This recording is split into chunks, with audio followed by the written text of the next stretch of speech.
What's up, everybody? I'm here with Beast, and before we do anything else at all, Beast is going to teach us how to make a highball.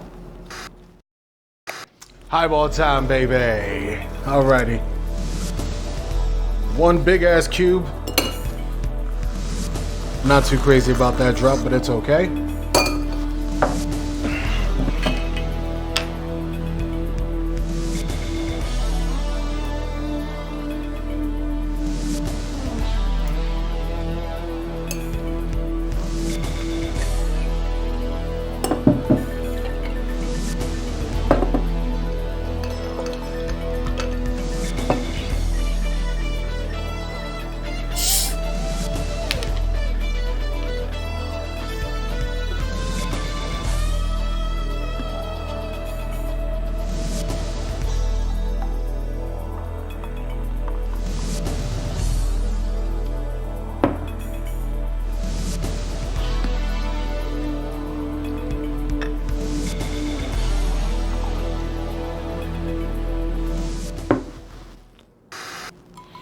All right, my friend. Kampai. Thank you very much. You know, I've made these before after you've taught me, and they never, I'm not a mixologist at heart. Some people just have that, like, you know, like some people could just put a brush to an easel and then just paint something. Right on some the people, canvas. Yeah, some people just have that. You got that with pouring drinks, man. Yeah. There's no way that I could just look and do that. Yeah, so I figured that out 2014 when I started getting into Japanese liquors heavily. I was at, I had just finished getting some tattoo work done, and 2014 when I came back from Japan, Toki had just dropped, which is supposed to be the equivalent of the, I forgot the name of it, but it literally costs like $7 in Japan. That's it? Yeah, you can get it from any 7-Eleven. Kakubin. Okay. Kakubin, that's the name of it. It's made by Suntory. They're definitely not going to sell that in America because of the fact that it's $7. So I was at Kinokura, which is in Shibuya, but when you, as everyone sees with the Japanese anime flicks and when they show those fancy tours, you look at the center square and you just go to the right. And you go past the train underpath. And you go one more block over, there's it's a chain izakaya, all you can drink kind of specials. And I was like, highball, ginger? Okay, it looks good, let me try it. Oh my God, this is the greatest thing I've ever had in my life. And my thing is, I'm very sensitive to smell when it comes to alcohol, period. Mm-hmm. So when the whiskey to chaser ratio is on the money, I got to figure out how to do it. Oh yeah? And because you're not supposed to look at the chefs and the bartenders, but I kind of, gave the side eye, and I'm like, oh, that's how you do it. Okay, I got it now. And then right after that, I went back to my hotel room and I learned how to do it. And then that was it. That was the end of it. That's pretty awesome. You know, this is really embarrassing to say, but when I first started drinking, I was young. And I think I said something as ignorant and stupid as like, just pour the vodka in the glass. Real men don't need ice cubes. And I'm like, in my adult life, I'm like, you're the dumbest kid alive. It's not about drinking more. It's about as soon as the ice melts, it creates that chemical mixture that changes the taste. And even with absinthe, the ice kicks in, and that's what makes it. That's what gives you the herbs from it, not just the alcohol. Absolutely. So the aroma of it changes completely too, and it's just like, oh, yeah, this is the fancy experience. Hell yeah, pinkies up. Pinkies up like a savage. But yeah. You know, it's when you mentioned smell too. One of the things that really got me was friends of mine in Taiwan. I'd gone there for 6 years, like at least 5 times a year. And when there's work friends, then you have your actual friends. Yeah. And after a year or two, you figured out who's who. Who's who? Yeah. And my actual friends said, "Hey, I want to bring you to get stinky tofu." And I started laughing. I was like, "Is that what it's called?" And they're like, "Well, what we call it here." The literal translation is stinky tofu, so yeah, it's stink tofu. I'm like, okay. So we go down this alleyway in the night market. Night market's basically just imagine like a New York City street fair, but at night. We're walking down, and you could smell it before you even get to it. And I'm like... Authenticity stamp. Right. And these are my friends, and not only that, everybody knows I'll eat anything. So I'm like, my own thing always was like, quietly, watch somebody else eat it first. I don't want to be the butt of a joke, but whatever. So, this tofu hits in front of me, and I'm like, it smells like a combination between feet and ass. I mean, it is. I'm looking at it like, oh my god. And everybody else. No kink shaming here. not even a remote amount of kink shaming. No, not trying to kink shame, but a smell is a smell. So, and everybody starts eating it. So I grab my chopsticks, and as soon as I bit into it, it was ridiculous. Flavor Town, yeah. And I'm sure part of it was that contrast. It's like Purple Haze. Yeah, that noise in front, and then you have this awesome riff after. I'm sure there was the contrast in that as well. But that was it. It's the last time I ever judged anything by smell, and now I learned to appreciate how the combination of senses would change any experience, really. That actually happened with me when I went to Nikojiro Men Susumu for the first time, because before they start, because it's a ridiculous ramen shop. It's been featured on Red Duck on Facebook, and they have this thing where I think it's for $20 they stack the pork about a foot high in the bowl, but when they're preparing it smells funky. But then as soon as they start adding the soy and the additional broth, then it starts coming to formation, and then as soon as it's mixed in with the broth, it's just like, oh, whoa, wait a minute. Okay, cool. Now whiff it in, and you're like, oh, shit. And then you take your first bite and forget about it. Straight Flavor Town. Oh, I love that stuff. I have such an appreciation for food, and it's like my mom, sweet lady, but she's the first to admit she can't cook. She does spaghetti and hot dogs and stuff. And my dad was a brilliant cook, but he dipped early, so I didn't appreciate anything before. So when we reconnected later, obviously, but there's that chunk of time where your like palate is being refined to teenage years. Fact. And it was just I was a little bit delayed in my experiencing other foods. Better than some people, though. I've run into people that are like grown-ass adults that only eat mac and cheese and hamburgers because, Easy mode escapes. Yeah, every time that I've been to Japan since '09, I think the first adventurous thing I did was I had started watching, this is the reason why I actually started streaming too, is there's a TV show called Game Center CX. And the main character, the host of the show, is a comedian, Shinya Arino. They actually made 2 video games off of his series. Really good games. Second one was never released in America, recently translated for the DS.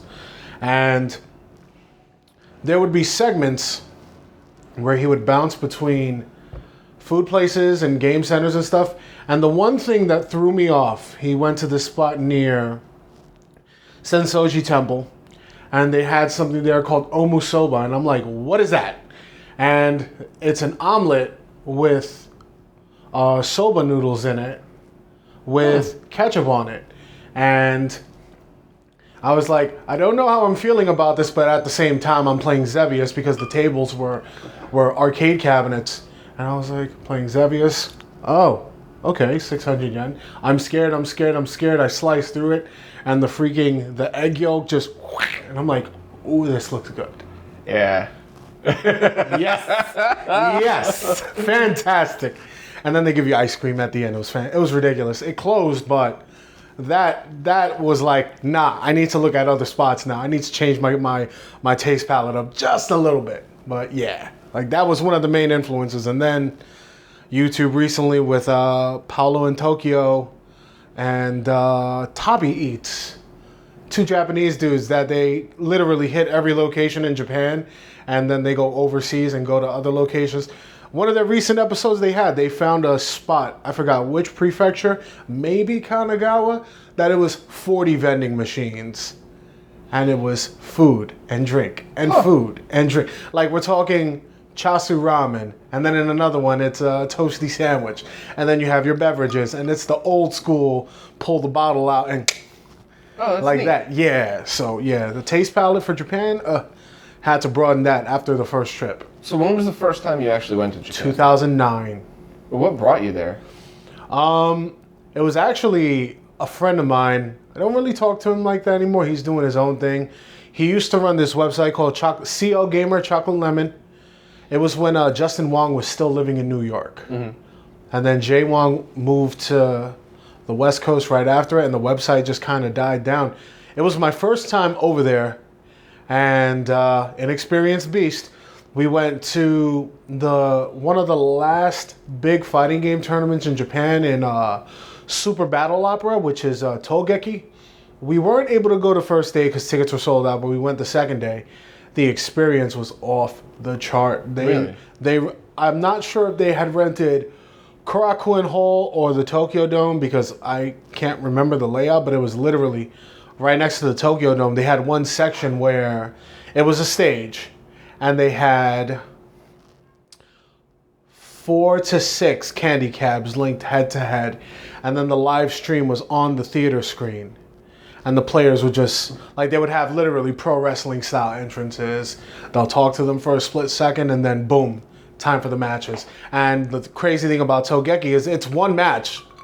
One match, like, and if you win that match, you advance. There's no 2 out of 3. So it's just single elimination? Yeah. Oof, that's brutal. It was, yeah. The games they had that day were Third Strike. Third Strike was crazy. Tatsunoko versus Capcom. And Fate Unlimited Codes. And there were guys doing Infinites and Fate Unlimited Codes. And then in the hallways of the venue, there were people serving food. And then they had cabinets on the side set to free play so anyone can just jump on. That's really cool. I got waxed. Yeah. I stuck at Third Strike, but I got waxed. But it was worth it. I always tell everybody, it's the one thing about video games that's different than anything else is you could suck at video games and still really enjoy it. Whereas you can't suck at boxing and really enjoy it. No, you can't suck absolutely. at football. You know what I mean? It's like anybody could just jump in. That's why, for me personally though, especially after meeting all of you guys and seeing some of the equipment you use, that changed my opinion on fight sticks. Because I wasn't naive about it. I didn't expect that you could use anything. Yeah. But I had a good fight stick. It wasn't bad at all. But when I started using some of the pro level stuff, that's when I realized I have no problem losing as long as I lose because I deserve to lose, not because the piece of equipment I used is subpar in some way. See, we got to build you. I'm sorry to cut you off, but we got to build you an AFS stick. It's kind of similar to the one I have that has the 2 PCBs in it that lets you toggle between retro and modern on the fly. So I have a Velix, and then I have wired up direct DB15 Geo style, and then it's the Brook Retro in it. So you're good. That was Arturo Sabin's old stick. Yeah. And when I brought that home, I went right from in one thing up to the last mirror match in MK1, my favorite fighting game. And that right away, I was like, I usually die at least once in the first couple of mirror matches. You was just like, not today. And that's when it really hit me, like, wow, a good piece of equipment will change the way you play a game. And what's crazy is the parts that are on the Velix stock, because they're Hori's actual parts. Those are not arcade standard, but it's, player standard, whatever.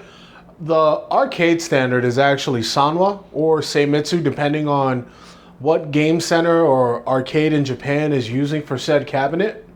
What Sanwa has been the staple because it could last maybe a year or two, through grueling gameplay until you have to change certain parts around. Well, I mean, just to clarify, for anybody who's looking to build their own stuff, last a year or two for consistent gameplay. I wish I had time to play more than I do, but that same Sanwa stuff would probably last me 5 years, if not more, so. Yeah, and thankfully the parts are easily interchangeable. Just pop it in and go. And Except for the stick. You just got to pass a Phillips head to it. Right. And they're all standard sizing too, so you don't have to worry about that stuff. Mounts right to the metal plate on the bottom of it. Easy work. So did Neo Geo cabs come with different buttons and sticks than everything else? Yeah. Because I vaguely remember it feeling a little bit different. Okay. When I was... Because the first time I actually played a Neo Geo in America, it was a Maz... No, it was a... What is it? A Hop or IL joystick with red, yellow, green, blue hop buttons, I think, something like that. And that was the standard for America. Now in Japan, there were multiple variants of the cabinet, and if I remember correctly, I forgot which spot I was in last year because I was actually about to buy this cabinet when I was there. They were going to charge me $800 for it. I just didn't have a Neo Geo cabinet. Yeah. Was it one of the sit-down ones? It's a sit-down one. Yeah. It was blue. And shit. It was the blue one. And it was That's rare. Yeah, and it wasn't the 32 incher. I think it was the 25 or the 29er. Pretty as hell. And on the one-player side, it was a red Samba stick with the Samba buttons to match with the game. Then on the player 2 side, it's a blue top with same color button layout. So that's the standard red, yellow, green, blue, or whatever order it is. The smaller ones, the Candy 19s, this is where things get a little bit different because I believe those buttons were Saimitsu. I don't like how those buttons pop. It's weird. It definitely feels different. Yeah, they pop a certain type of way. It throws me off. But A, B, C, D are on the bottom, and then D is up. Mm-hmm. Same with the second side, but I think that one was more for beat 'em ups, shooters, anything not fighting. And yeah, in America we only had the big red cab. Right. Same color layout, just with American parts or European parts. And the tall sticks. Yes. Like, right. Bat tops. That's what they call them? Yeah. That's what I grew up playing. So when I see all these little shorty sticks now, it took me a while to adjust to that. But I see it now. It's less movement. It's just like drag racing in a car. The less of a throw when you're shifting, the better. You have to pretend, and Gutek said this best. You have to pretend you're an old Japanese man on his deathbed, and you just want to use as little motion possible for the best motion in game. That's a good analogy. Yeah, because once he said it like that, I planted the bottom palm of my hand down, and I would use my pinky to just hold it like a wine glass, and then just all my inputs came from the palm of my hand. That's interesting. Daigo Umehara actually plays like that, but he actually holds it like an actual wine glass. Wow. Yeah. Huh. I remember as a kid doing the exact opposite, which is got to be the worst thing to do, where you hold it pretty much from the top and go around, and it's fun if you're doing Raiden's turbo thing across the screen, but that's about it. Yeah, and then I learned how to play with grapplers just a little bit, and I'm like, oh, churning butter is easier like this. That's funny. So how'd you get started into all this? Just like most of us started playing as a kid? The fighting games are courtesy of my uncle. 5, 6 years old, me and my mom, we moved from East New York, from my dad to Bushwick. And there were days where he took me with him, because across the street from where my grandmother lived, there was a taxi stand. Then right next to it was a bodega, a deli right there. And inside, towards the door, there was a Neo Geo cab, and then towards the middle, near the register, there was a Street Fighter II Championship Edition. And he would just maul people with Blanca in the most fanciest way possible. And he had Blanca figured out. And then when Super came out, he switched to DJ, because he loved boxing, but he loved kickboxing even more. So when I seen him knock people up with DJ, and when my brother would come down to visit, him and my brother would go back and forth with either DJ and Guile or DJ and Blanca, and it was just, oh my God, these two are nuts. And then when I started really playing, I'm just like, I'm just gonna figure it out. And then I started on Ken, and then I jumped to Ryu just because he hit harder. And I was just like, okay, I'm sticking with Ryu, blah, blah, blah. And then I stopped with the fighting games for a while. And from there on, it was just platform, action, and various fighters. Because now I'm 10 years old, and my thing is Bloody Roar, Guys, a little bit of UMK, and what's this other terrible fighting game? No. At that time, Mortal Kombat 4 had just came out. And everyone said I was a lunatic for it. Why are you playing Mortal Kombat? Fuck you. How about that? Yeah, right? I like it. That's why. Just because, I think it was more so because I was the only one using Quan Chi correctly out of all of my friends. Run in, instant combo through the floor. Come here, Wule. Jeez. Yeah. For me, it was when, I was super young. I think probably around the time we got a Nintendo. Every once in a while, my dad would take me with him to the bar on Sundays for football, which is funny because nowadays you get child services called in here for that. But in hindsight, that was such a positive part of my childhood. Like, it's not like he took me out at 2 o'clock in the morning around a bunch of drunks and assholes. Like, it's a bunch of people watching football on the biggest TV in town, and they had the golden tee. And that was back when they couldn't figure out how to make the roller ball right, so your skin would get pinched in the thing if you didn't go all the way up. Right. And they had, like some of the older ones. And I kind of started there. There was still a place, the Ground Round. For anybody that lived in, Connecticut remembers the wings there. But and then there was an arcade in the Danbury Mall that had Afterburner. Race Driving, which was so neat to play in the arcade, and such a terrible game on every console it was released on. Yeah. Oh man. But the thing about Street Fighter was there was no way I was getting on to play because I couldn't reach the sticks. So they would have they would have the crates by the Neo Geo instead. So instead of playing Street Fighter first, I ended up playing Fatal Fury. And I would try to do certain moves because I would just pick either Joe or Terry. I didn't like Andy for whatever reason. I still don't like him. Fuck that guy. I don't know why. It's just whatever. He's too acrobatic for his own good. And when I was figuring out because all I was doing was just hitting buttons just to try to counter everything. And then after you do a bonus stage or whatever, it would tell you do this, then this, and then this move comes. I'm like, oh, you could do that? And then power wave. And I'm like, oh shit, the game has changed. And then I got better at that. And then when I transitioned over to Street Fighter, like a couple of weeks later, Ryu did the same thing. And I'm like, oh, I could do this too. Cool. And then people wanted to fight me because all I did was Fireball and Dragon Punch. Jump in! Show her you can hold that. That's funny. So where we lived when I was a kid I didn't get consistent arcade gameplay, just my NES. But then once we moved to Bridgeport, that's when there was a pizza place down the street that had Mortal Kombat. And then we would always end up meeting family at this one place, Duchess, that had Mortal Kombat, and then it had World Heroes next to it in the Neo Geo cab. And that was it. We were there at least 3 times a week. Pick deathmatch! Deathmatch! Oh, it was awesome. Into the turnbuckle. Yep. Right next to the taxi stand, there was also a pizza shop too. But this was when I was introduced to, they had Game Ground. They had Game Ground, Michael Jackson's Moonwalker, Mortal Kombat. And then behind, near the window, they had Blades of Steel. Blades of Steel was a mindfuck because back when the Jeffrey dollars were a thing, my Uncle Larry, KV stories, my Uncle Larry bought me Blades of Steel in Final Fight. And I'm looking at Blades of Steel in the arcade. I'm like, whoa, what is this? And my Uncle Larry was like, oh, Chris, I just got that for you. It says for the Nintendo. What? And then go back to the house. Sure enough, it's right there waiting for me.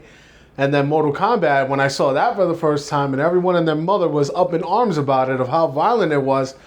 And there was this one kid, his name was Terrell, and he beat someone and he just head pull. I was like, that is the greatest thing I've ever seen in my life.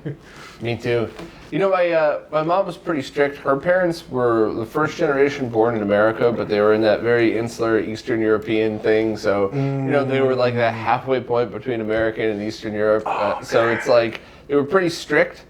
But I'll never forget the first time I brought Mortal Kombat home. I think it was I got the Super Nintendo version. And it did the Sub-Zero, ripped the skull and spinal cord out.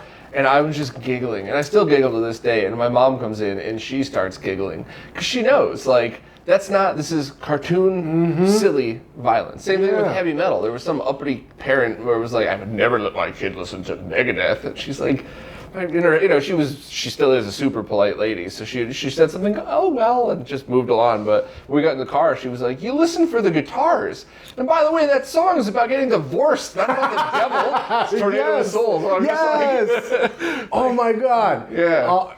And at the same time, it was when cable TV was transitioning to where it was getting more channels. And at this time, I was watching, I still have no idea how I managed to find this. I'm 7 years old, and heavy metal comes on the television at 2 in the morning, and the only thing you remember is the first person getting sacrificed, and you're like, wait a minute. And then like I fell asleep through half of it, and then the chick comes out of I forgot her name, but she's a mute, and she just comes out of the thing naked, puts on the armor, and she just starts fucking shit up, and it's just...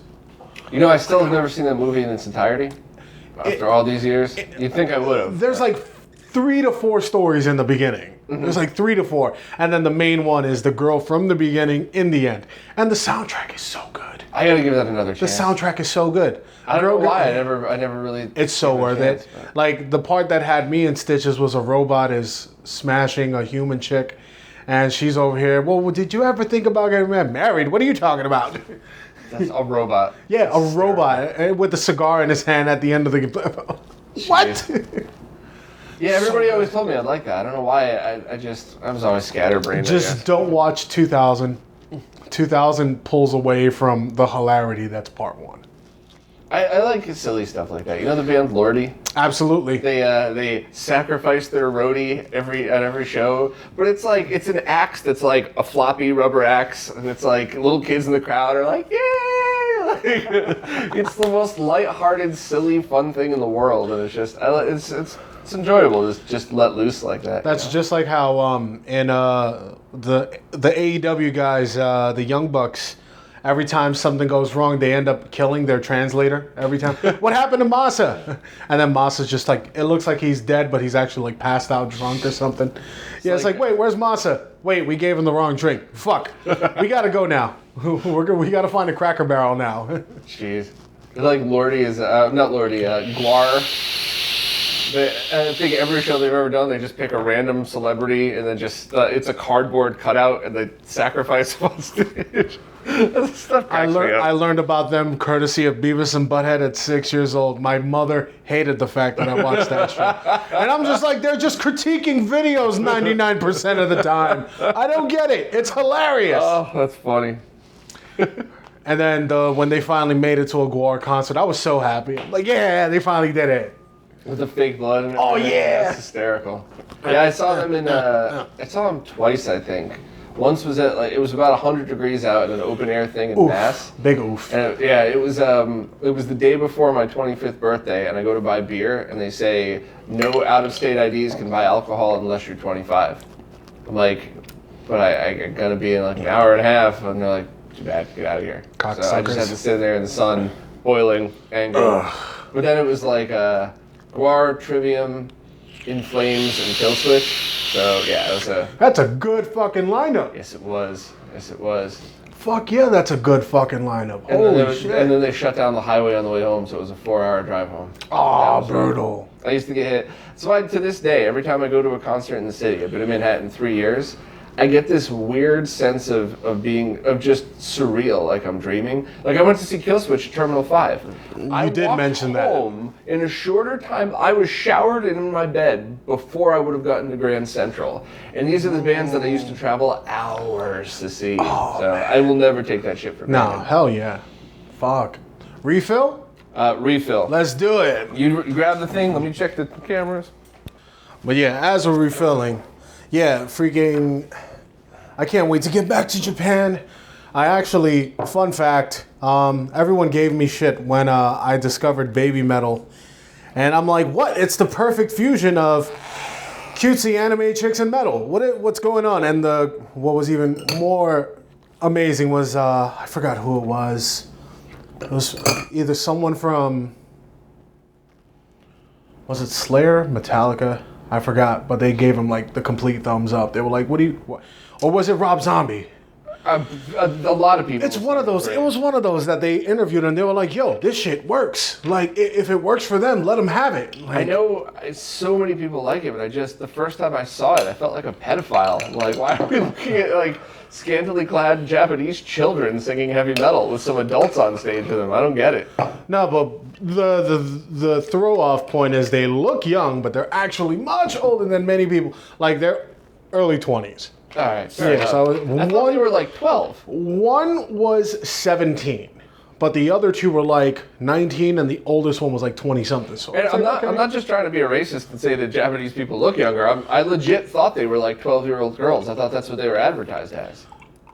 Nah, it's the idol culture, really. That's one thing that I understand, but I need to know a few more songs before I can actually go to an event to actually enjoy it. Yeah. But majority of the time, like I think I've ever been to one idol concert, AKB48, Akihabara, maybe 2015, and it's a small space. It gets really hard to breathe. But all I remember was they sang two of my songs from two different animes that I watched, and I was like, okay, I can leave now. I can go home now. We're good. Cheers. Cheers, bruv. Kanpai. When I think Rammstein's coming around again in like 6 months, you got to come with me. They're the most insane band I've ever seen. I saw them in New Jersey. You did? Yes. 05, 06. Oh, It was when I forgot. It was The their Family Values tour. It was Yes. right before they kind of gave up on everything. Yeah. I went because this guy I used to play DDR with in Willowbrook Mall. He was like, "Yo, I'm getting tickets. Do you want to come?" I'm like, "Fuck it, let's do it." And we went, and it was so much fun. And then after that, we went to Buffalo Wild Wings. That same night, it was Tito Trinidad was fighting. Oh, yeah. And we were just like, yo, fuck it. Good night. Wild Wings, worst wings I've ever had. No. All of them. Everyone across the country I've ever been to, worst wings I've ever I can't remember if it... No, it wasn't even... I'm sorry. It wasn't Buffalo Wild Wings. It was Hooters.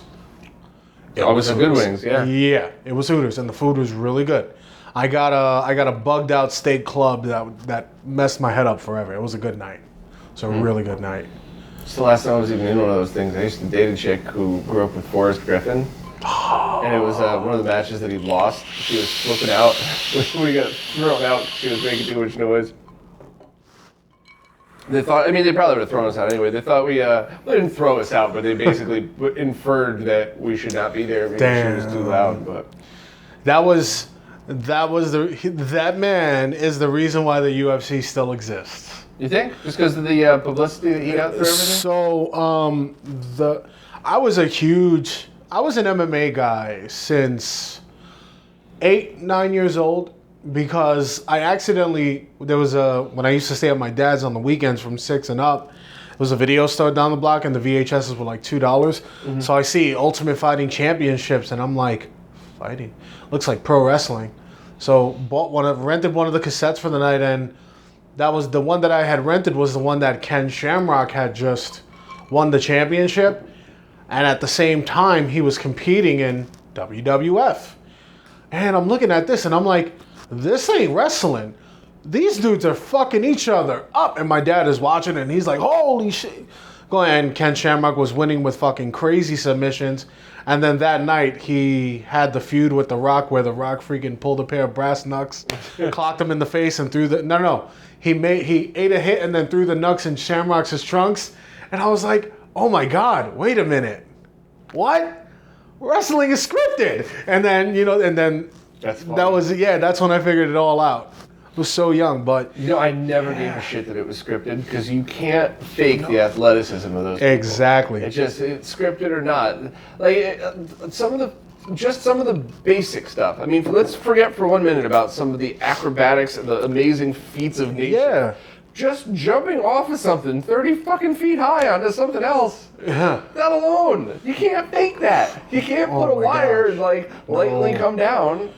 I'm gonna tell you something. The one I was at a Ring of Honor show at the Hammerstein a year or two ago.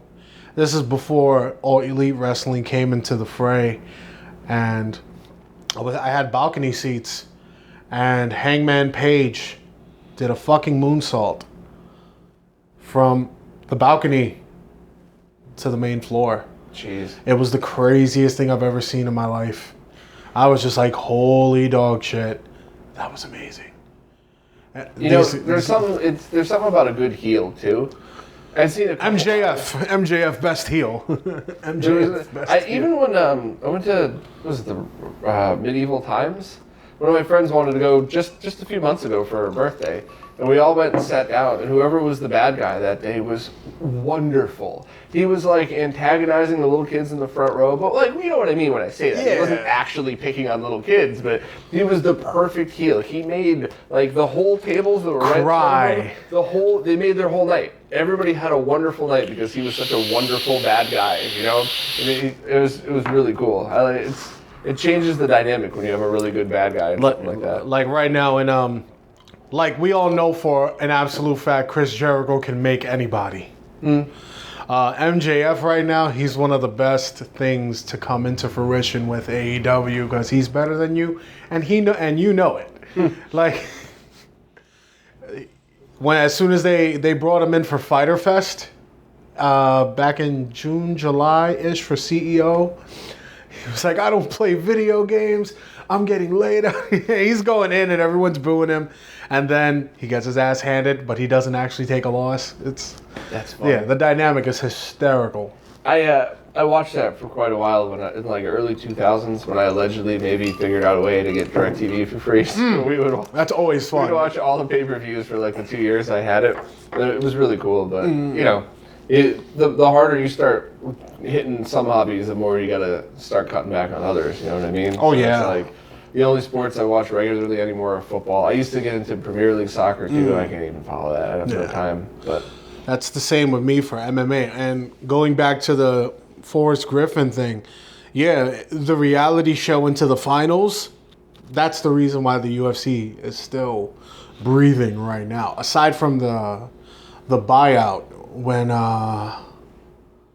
WSG, I forgot, the company in China freaking bought it out from the Fertitas, and they made out with a pretty good penny. A couple billion, maybe? Jeez. Yeah, 4-point-something bill, give or take some. with a B, billion. Yeah, billion or million. Well, someone fact check me. Fact check me on that, please. Yeah, you too, fact check me.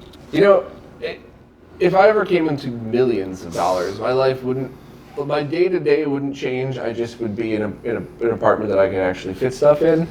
Like, you know, I'd probably have some more toys, but my day-to-day, I'd be the same exact person. I'd certainly travel more too. Yeah. And my fat ass would be in first class because I'd fit better. Yes. But billion with a B? Yeah. I think I'd buy an island and just disappear. I'd have a private jet, fly back to hang out with my friends, and then go back to my island and turn into a fucking hermit. I'd probably be skinny. I'd want an island with waves so I could learn how to surf. I just wanted to do that. Yeah. Surfing I can't do. My balance is all jacked up. The most you get out of me is DDR and maybe some deadlifts. That's it. You know, you say that, but I don't really have that much balance or coordination, but I rode a motorcycle for years. I used to race a little bit for fun, not for professionally. Never dropped once. Play guitar decent enough to have played live in front of some big crowds. Nice. And, not embarrass myself.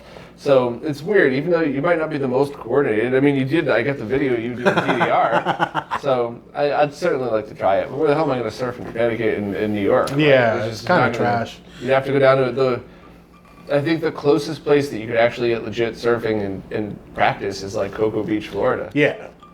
See, I wish I had basketball shoes on that time. It would have been a better end sequence. Don't play DDR with Air Force One Seekers. Those things suck. Yeah. Well, it's again just like your stick, right? Your arcade stick, your tools, your shoes, right? Yep. That's it. That's another thing in the future that I want to invest in as well, is a DDR cab, and just have a buddy of mine who he knows how to service these things to the T. He's ridiculous. His name is Sigma, out of not Massachusetts, right before Massachusetts, or maybe a little bit after. No, Northern Connecticut.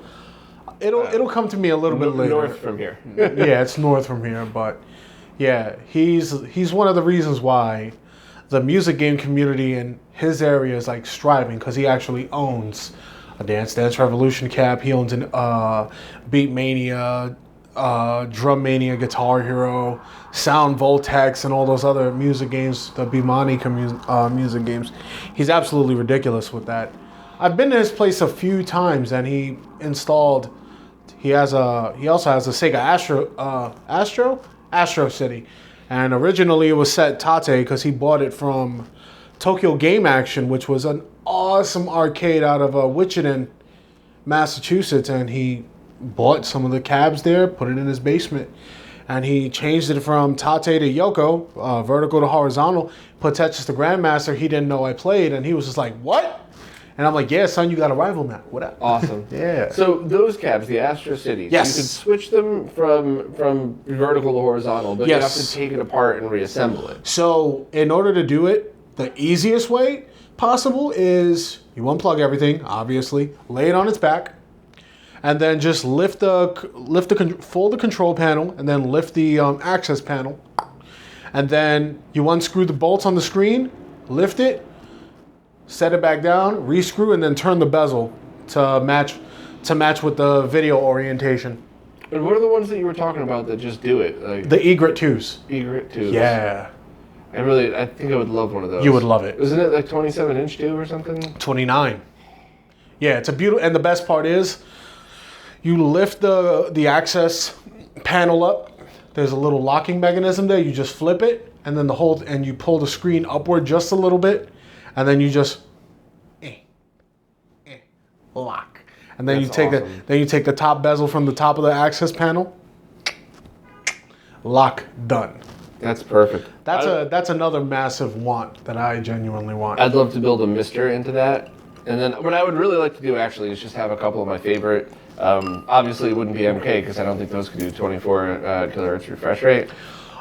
Might be able to, but- Those are. Let me see. But still, Yeah. always a mix of original boards in the Mister. I do enjoy a Raspberry Pi machine, but Okay. I enjoy them with like the mini arcades, or Yeah. like the conversions. Like we've all seen the arcade cabs that are those generic ones. Yeah. They were never an MK. They were never a Neo Geo. They're Yeah, just yeah. generic. I like taking those and putting Raspberry Pis Right, in them, right. but never the originals and stuff like that. My recommendation would probably be to opt for, if you want to get all the resolutions correctly, Sega NewNet City, just Right. because it's a tri-sync monitor Yep. out back. And the best thing about it is you can, even though it's JVS based, you can grab the Jamifier and the tri-sync helper, and then just bloop, plug in whatever you want. You won't have to do much wire tampering either, because when me and the guys had Mortal Kombat at iFix, rest in peace, we had what's this guy's name? We had Pai Chin there. He's one of the sickest Cody players in Street Fighter 4 ever. I was a fanboy of his. That's all. I met him and I'm like, bro, I'm fanboying, but it's a Yeah, pleasure. I was there that night. Yeah. And Yeah. then we were calibrating the controls to get Mortal Kombat working, and then he started doing his rain and his smoke bullshit, and it was just like, oh shit, that's it. And then everyone started lining up, and it was just a fucking clusterfuck of awesome that night. That's cool as hell. But yeah, like I said, just grab a NewNet, and if you're not going to do a lot of Yoko and Tate stuff, if you would just leave it Yoko, just, horizontal, NewNet City's definitely for you. So one of the things I saw, RGB Pi, the team Yes. is now JAMA and SCART. Yes. Two, not the same board.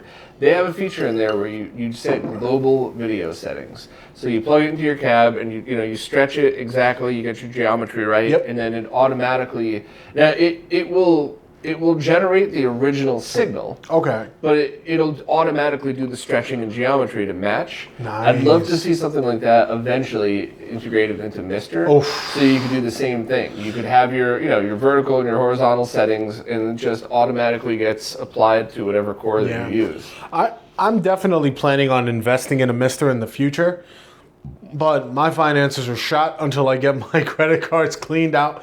But the idea of having a box that can perfectly simulate everything arcade, and the only thing I got to do is plug in a fight stick to play correctly, or if I can throw it into a cab with two PS360s via USB, that's a luxury right there. That's a massive I will luxury. never get rid of my CPS2 kit. Same. I'll never get rid of my MKs. But if I could have, even if it's an almost perfect recreation, but with no lag. Yeah. Because that's, a lot of people call us elitist for the stuff that we do, but they don't seem to realize what we're chasing. And it's like... And the amount of work we're putting into it as well. Right. Yeah, not, adding lag or having things like the one thing I always complain about is progressive processed as interlaced. So you get that headache if you look at the shaking for a while. Like, having a not so perfect image is fine. It doesn't take away from the experience, but having something that shakes, That's wobbling. Yeah, it's just like, bro, no, I can't do it. Yeah, and I can't stand variable lag. It drives me nuts. And so many people, even with the video I just put out about the Genesis Mini lag. Yes. So many people I actually saw that, by the way. Oh, yeah. So many people are like, oh yeah, well it's fine for casual. You only say that because you don't understand what's happening. And you're not as sensitive to lag as other people. Well, for stuff like, 1 to 2 frames of lag, that's a fair statement. But when you talk about 3 to 7, that means you could pick up your cell phone, you could download Sonic the Hedgehog, and have a better experience with touchscreen controls on your cell phone than you could with the Genesis Mini. And an actual controller. You don't need to be an expert to understand that. You know what I mean? And that's the stuff that pisses me off. Yeah. It still is one cool looking little thing though. Fact. Big fact. I'm happy I bought it for that, and I already took apart one of the controllers and soldered in the LED thing. Yeah, so now that's going to be my Mr. Controller. Yeah. So any Genesis or SMS, that's going to be for me. I'll be honest, since they're they're already delved into the Neo Geo stuff, I'm definitely looking forward to them doing CPS 2. CPS 1 and 2, yeah. CPS 1 and 2, but more specifically the Rising shmups. Yeah. That's my blood type. If we're talking Battle Garega, Battle Batraid, Batrider, those are my top shmups that I physically own PCB wise. I paid a pretty penny for them, 1,000% worth it. The cheapest one I paid for was Garega before I went to Japan to get my back done, actually. I paid $400. That's a good price. And I look online now, it's like $1,000. The team that's working behind all that stuff. M2, baby. No, I'm talking about the Mister. Furtek, he decapped some of those chips. I cannot. Microscope and all that. Yotego, that guy's fucking amazing. And his Patreon, I mean, you're not just supporting his work, you're also getting an education in development. Every one of his Patreon posts is like this amazing run-through of everything he's been working on. And I believe he posts in Spanish as well, which I love that. I wish I was bilingual so I would do that all the time if I could. I'm working, well, speaking of bilingual, I speak 3 languages. English, a little bit of Japanese, and a little bit of Spanish. Spanish only comes out when I'm hungry. My Japanese... That freaked me out when I saw it. We went to get dinner that day, and you're like, what do you get? And you ordered the whole thing in Spanish. And I ordered the whole thing in Spanish, and you was like, wait, excuse me? Yeah, I'm Puerto Rican, but my Spanish only comes out when I'm hungry. And then in Japanese, I can have semi-full-blown conversations with people. That's awesome. It helps. That's How'd actually... you learn Japanese? My friend that used to run CL Gamer, he put me onto the Pimslor's audiobooks so I can speak it, but reading and writing it, you're assed out. You're not going to get that from me. So that's how I was able to communicate with the owner of one of the PCB stores when I was trying to find Batrider. Like, I just got my back done. I was good. I was on feel-good mode.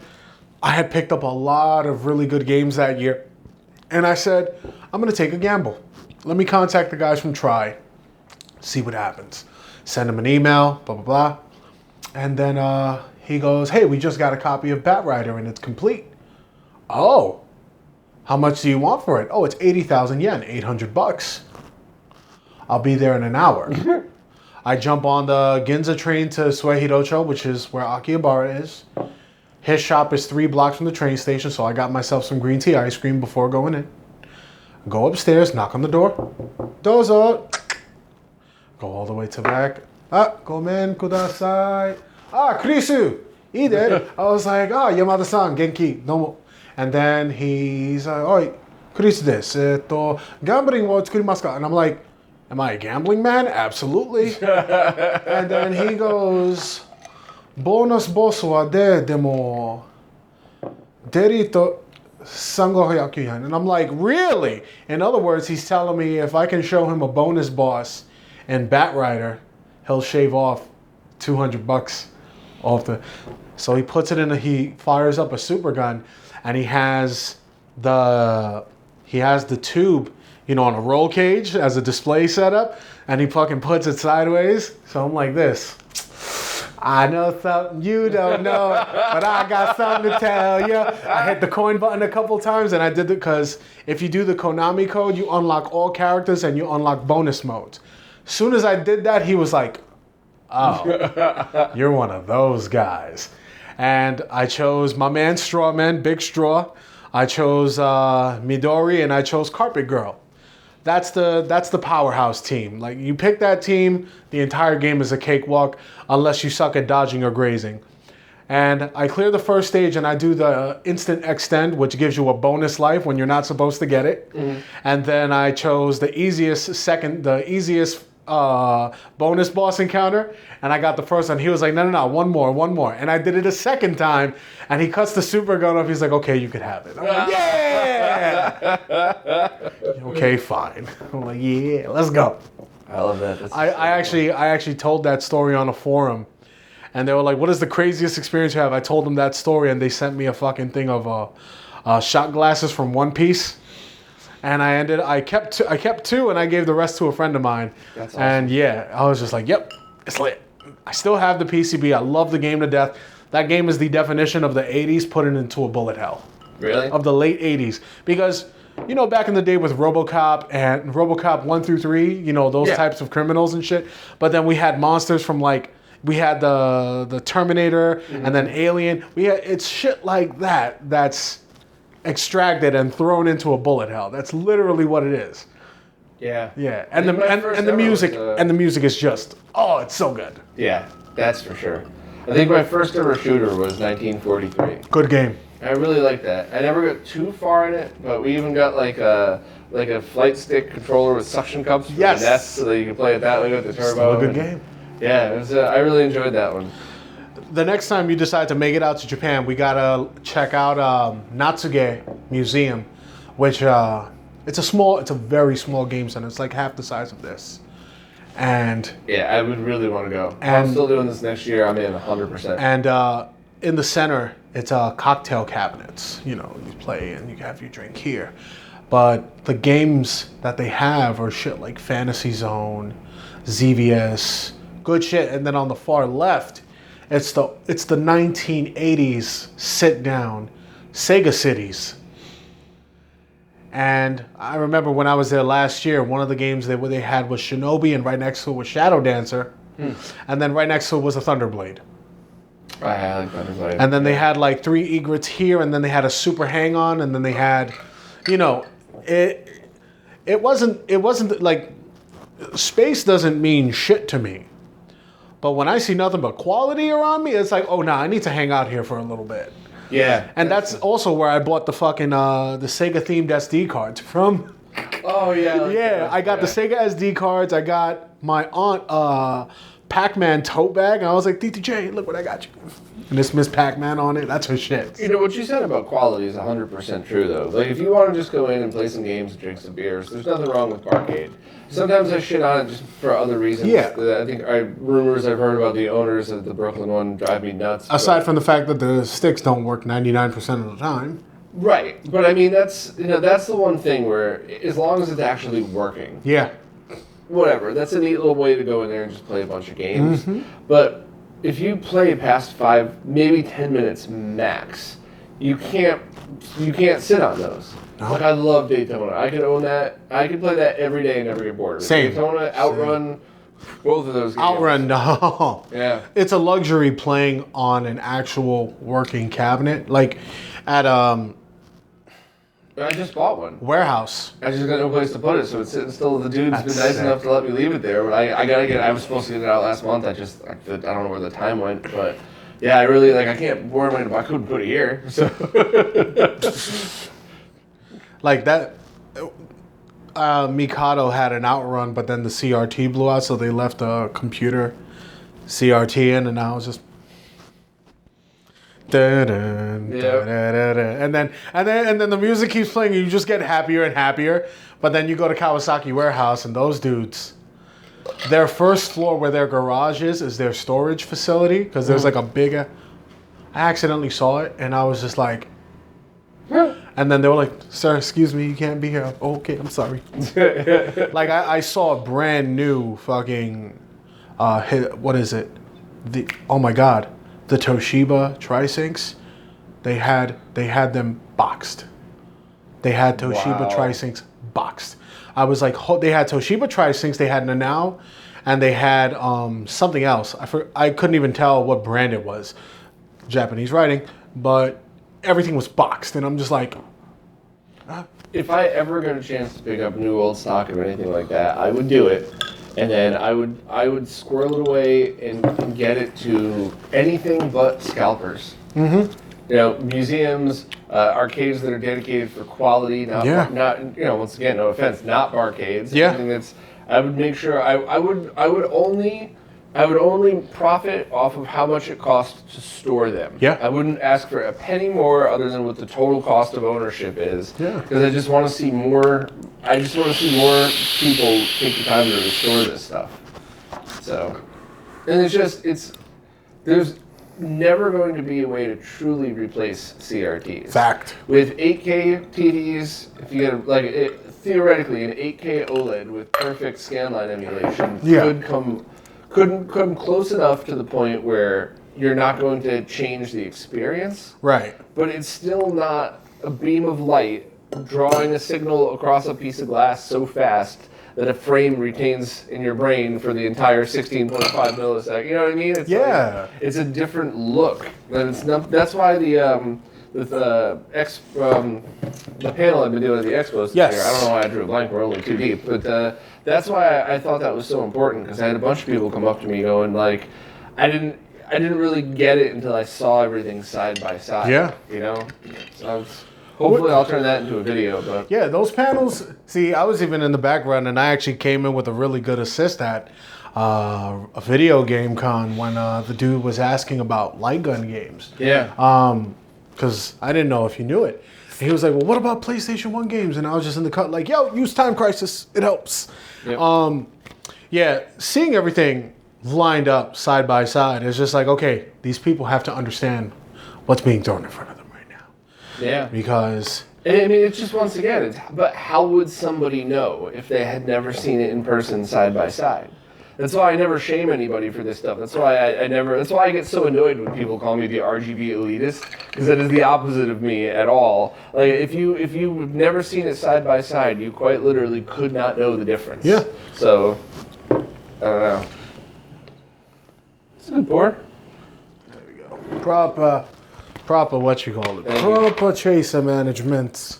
For the next one we do, we gotta take a break, and we'll do a 960 frame per second slow-mo shot of you highballing.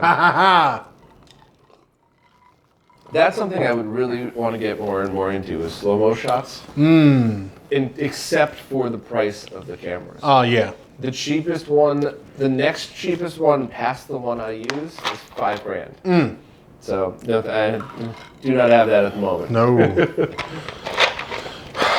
But yeah, the only thing that genuinely just gets me upset sometimes is when people are constantly asking me for certain products, and when I genuinely don't have the source for them, because I don't mind giving up where to buy good quality cables, components, if they need to do recaps on their system, whatever the case may be.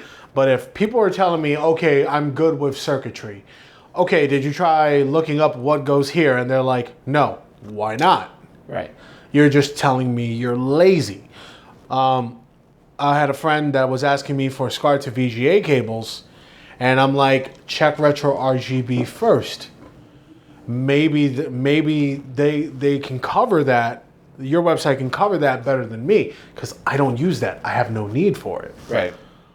Beast, it's not there. Well, I don't know what to tell you. Oh, come on, let's book. And I'm like, just looking in the wrong spot. Yeah, they were probably looking in the wrong spot.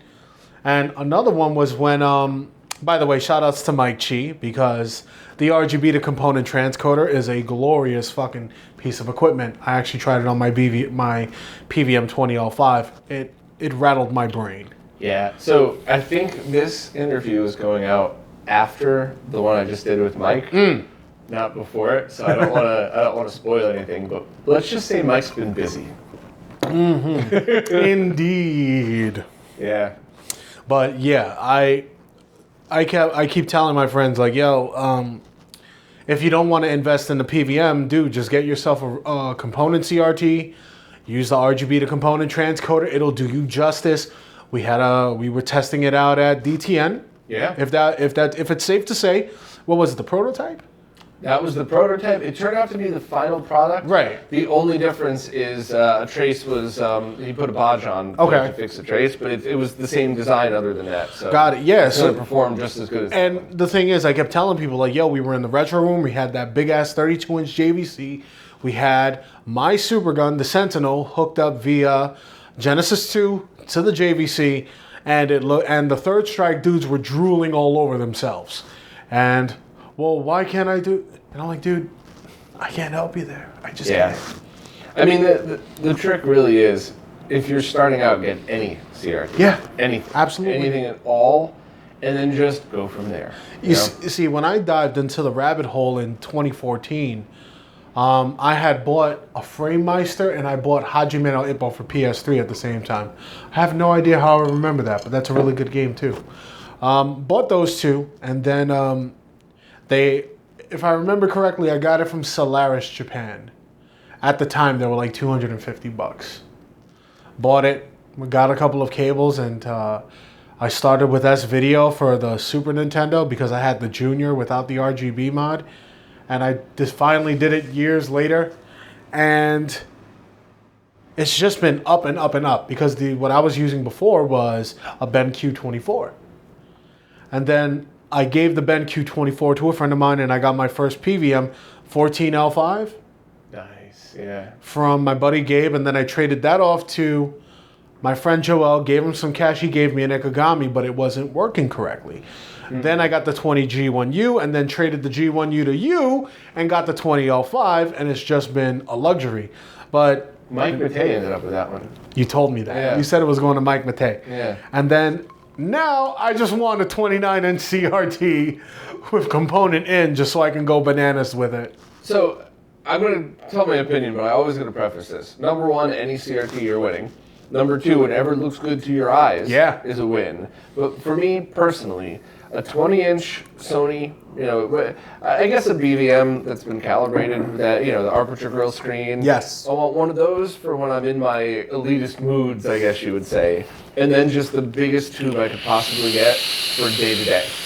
Because, I just, yesterday I was testing out, I think I'm allowed to say this, I was testing out the final prototypes of the HD Retrovision Dreamcast cables. I tried it on the same JVC you're talking about, 32-inch in 480i. Played Virtua Cop. It was awesome. I played it for like 5 minutes, and then I played it in 480p on a smaller BVM that accepts, 32 kilohertz 480p. And it looked better, but I preferred the bigger screen. Yeah. Even though it was interlaced, you don't get the flicker on a CRT that you do. So there's many times where size matters, but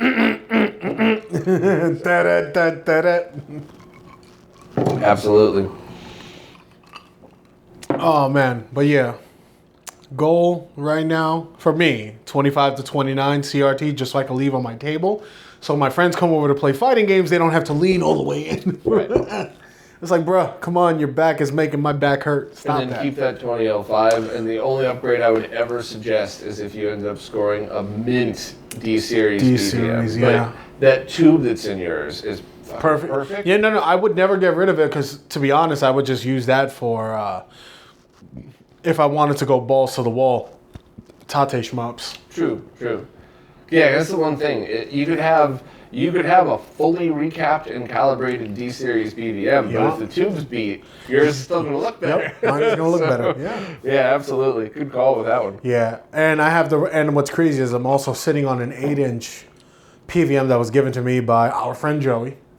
It was taking up too much space in his place because he was, they're in the process of moving, whatever the case may be. Hope that's not too personal, and I hope he doesn't rip me a new one in the ear. But he was just like, yo, do you want it? And I'm like, fuck it, I'll take it. And then I took it, and I threw my Saturn on it, and it looked fucking perfect. I was like, holy shit.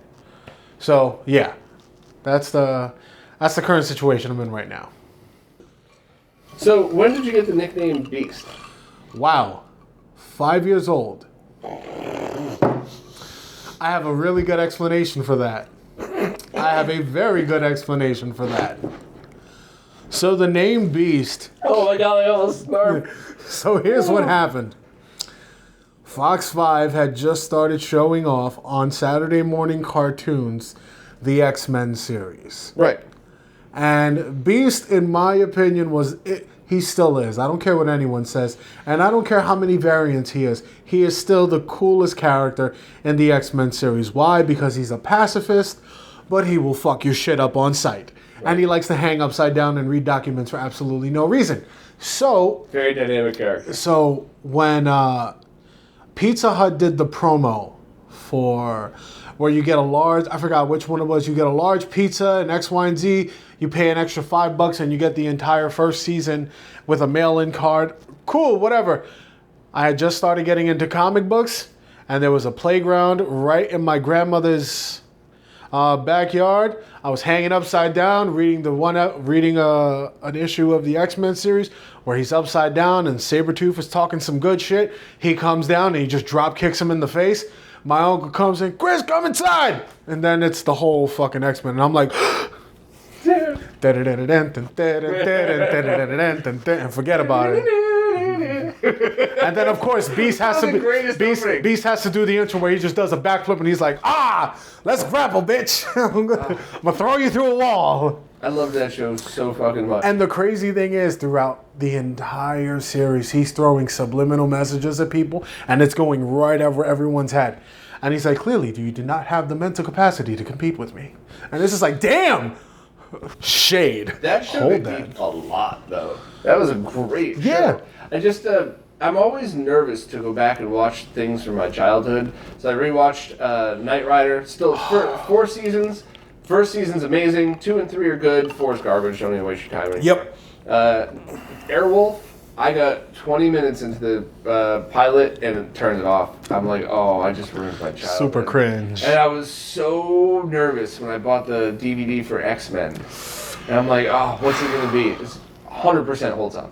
100%. The artwork was brilliantly done. Yeah, it was on point. Scripting, the voice, everything. It's just. I was literally the only one in my group of friends who was, yo, fuck Jubilee. What is? She's useless. What? Oh, Ball rat. Yeah. Oh, my favorite is, women this and that, and I'm just like, you're getting mad at me because she lost at a game and made the machine blow up. I'd be mad at her too. She doesn't know what that investment cost. That's her fault. That's her salt and sodium that she needs to get off of. That's funny. You know, yeah, that was my thing. I was like, come on.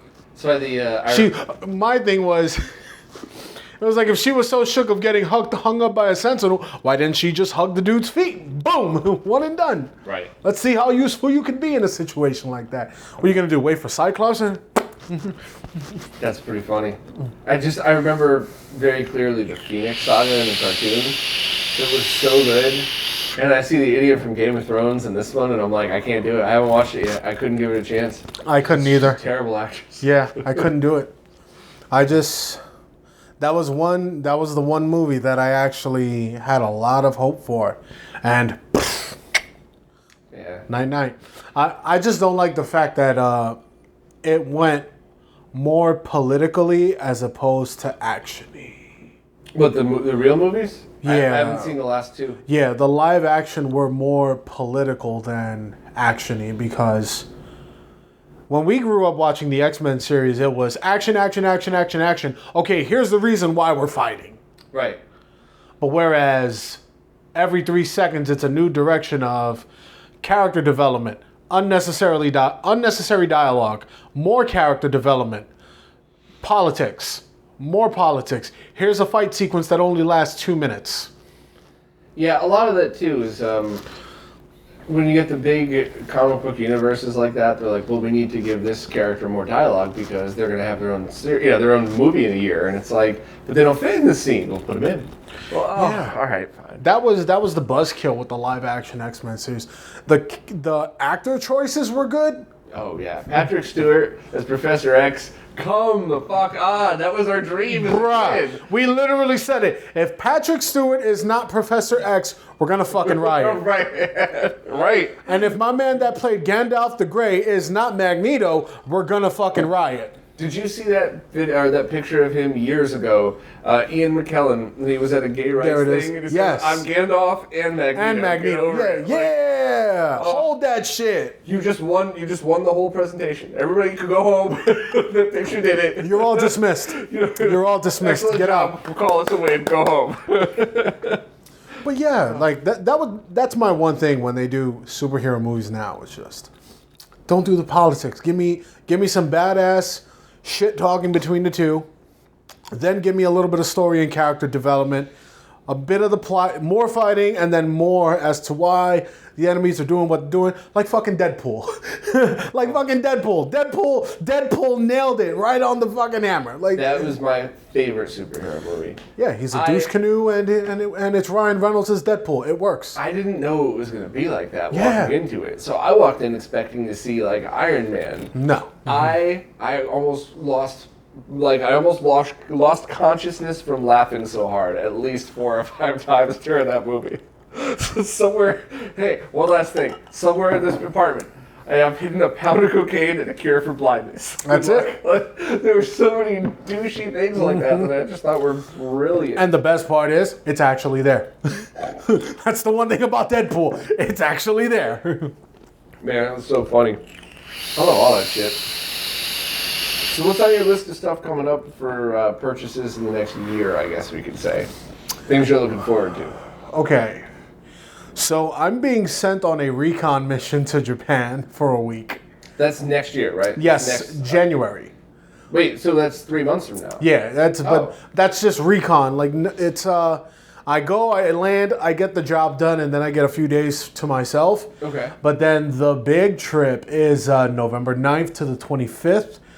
I come back the day before Thanksgiving. That's Osaka to Tokyo. That's November. I love Japan in the fucking fall. It's beautiful. Really? Fat people certified. Yeah. I just walk around with a hoodie. 9 times out of 10, it's the Bullet Club. The little Japanese dude, they'll throw the too sweet up. I'm like, yeah, let's go. And there's a 9 out of 10 chance that I will probably find, because next year is the Olympics. That's why I'm avoiding it in the, I don't go in the summertime because I used to go in the summertime from 2009 to 2015. 2016, one of the two. 2017 was when I went in the fall and it was just perfect. The temperature gets real. Like it's not fat people friendly. I'm talking after I got tattoo work, I was fading out walking. Oh, really? So I had to go into the convenience stores, drink a shitload of Pocari Sweat, grab a onigiri, fuel up, and then just run for the train station as fast as possible because there's air conditioning in the train station. Mm-hmm. So yeah, that was, and I was like, I'm not trying to do all that. Let me just go in the fall. Let's see how it is, and I fell in love with it. Mm-hmm. And it's more enjoyable because there's less tourists. No one goes in the fall. I'm just used to that anyway. Even like the week I was thin once, I still sweat like this. So same. And for the record, anybody watching, I obviously couldn't have AC and fans cranking, otherwise you couldn't hear me. Yeah. It's bad enough that you have all the murders and sirens outside, so we're sweating in here as it is. And on top of that, fuck the Girl Scouts! Yeah, tell that story. That's so random. I was on my way here, and I was picking up breakfast right by the L train at this spot called the Bad Bagel. And while I'm exiting out after grabbing a coffee to actually wake up and a sandwich, through my headphones, I have my headphones on, I'm listening to the Streets of Rage remake soundtrack. All of a sudden I hear through my headphones, fuck the Girl Scouts. And I'm like, well shit, fuck the Girl Scouts. Shit, I'm with you on that one. With them overpriced ass, good ass cookies. Shit. And then I just jump on the train and I make my way down. It wasn't just a random crackhead? I guess so. I didn't even want to look. Jeez. I mean, I grew up in Bridgeport, so I was desensitized to that from 10 years old on. But some of the funnier stuff that you see, one of the first things I think I was walking to a concert, and there's a homeless guy who's he's got some kind of jacket on, but his shirt underneath, it's tattered. There's nothing left. Pretty much, you might as well not have a shirt on. And he's dead serious, staring at nobody, walking through right on the outskirts of Times Square, screaming, "I've got a bomb under here, and I swear to God, I'll press this button." It's like, You don't get shit on, dude. I can see your chest. Like, he's walking right by cops, and cops are like, oh, fuck, I can play. He got nothing in there. He's gonna let him go. Leave him alone. He'll wear himself out. If you're watching this interview right now, please comment below. #FTGS. Please and thank you. Yeah, the randomness you see here. Yeah. That was the one thing I just couldn't make. I'm like, oh shit, Girl Scouts. What did they do to you? All right, fuck those Thin Mints and all those other cookies. Yeah. Downtown LA, I think, is worse though. Yes. My brother. Isn't that where they picked up 99% of the cast from bum fights? I honestly don't even know. I just remember because this reminds me of Bridgeport where I grew up, and that seems worse. That seems random, and no one seems to they're equally as immune to it there as we are here.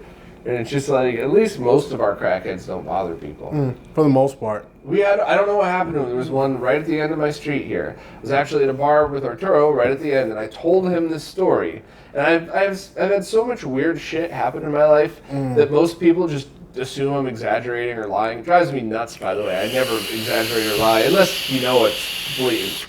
And I told him the story. There's a guy who's in a wheelchair who could definitely walk because you see him sometimes push himself backwards. He's just crazy. I've seen it happen too. And he's 30, 35-ish, and he'll wait till the light turns green and then wheel his wheelchair in traffic. And I mean, every time it's the same thing. Everybody slams on their brakes, beeping, and every single time. And he can definitely walk. He just does it to be crazy. So we paid the tab. We walked to the corner. Art's waiting for an Uber. And sure enough, backwards wheelchair guy goes right in front of us. I was like, I fucking told you. I don't exaggerate. I don't lie. Art didn't doubt me anyway. He just thought, yo, Art's around here too. So yeah, Art's already seen all that shit. But all the weird stuff you see around here cracks me the hell up. You can't make it up either. That's the best part. You can't make it up. New York. It's oddly comforting for me though. Maybe it's because I grew up around chaos, so it's feels like being home. But this is the type of shit you wish you could make up. Yeah, make you a professional comedian. Oh boy. Well, this was awesome. I'm glad we finally did this. Indeed. We've been talking about this for a while, but schedules and in heat. Imagine if we did this in 95-degree weather with no AC on. I will field goal kick a baby, and I'll make sure you fucking record it. Right out that window. We would both be dying right now. We would both be in trouble. So glad we did it in the fall. So where could people find you? So you stream. You're a pretty badass Tetris player as well as many other things. And you go to these events as well. So where can people find you? Yeah, when I'm able to go to the events, it's usually a luxury. When you brought me along to AVGC, that was a ton of fun. Hell yeah. Always invited. So you guys can find me at Beast1x5 via Twitter, Instagram, and Twitch. On Facebook, it's DJ Beast1x5. I used to DJ a long time ago. I still have decks. I was thinking about making a really silly video game mix and late 80s dance mix, but that's to be in your spare time. No. I need to conjugate everything, but those are the big three that big four that I'm on. But yeah, I stream modern, retro. I have no issues giving out tech, or I also took time out to do optimal timings. I utilized Firebrand X's, and I threw them into the OSAC downloadable bin files. I did that because I'm tired of having to manually do it for everyone's.